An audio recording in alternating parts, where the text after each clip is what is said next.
Welcome to the Daily Market Review brought to you by OptionsClick. Hello and welcome to our look at the July 16th trading session. The biggest announcement really during the session is probably going to be not really the minimum bid rate, the interest rate out of the European Union. It's going to be the press conference.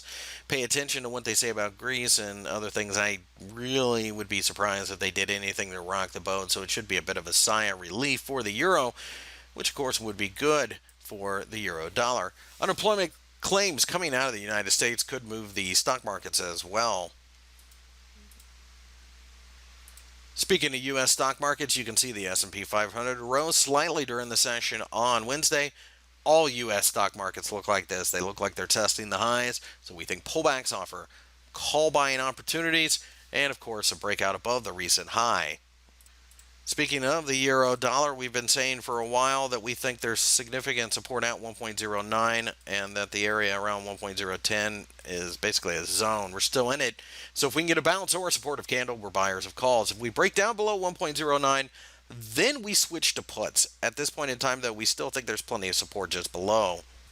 Over in Europe, the stock market situation looks very similar.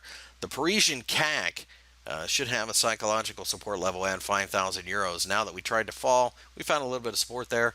If we break above the top of the hammer, we should go to 51 and then 52 and then 5,300, just kind of clicking our way up every 100 euros or so. We're bullish at this market, even though we recognize we could pull back a little bit. It is a little extended in the short term, but nonetheless, that offers value as far as we're concerned. In fact, really, it isn't until we break down below 4,800 that we would even consider buying puts. And with that, we've taken a look at the July 16th trading session.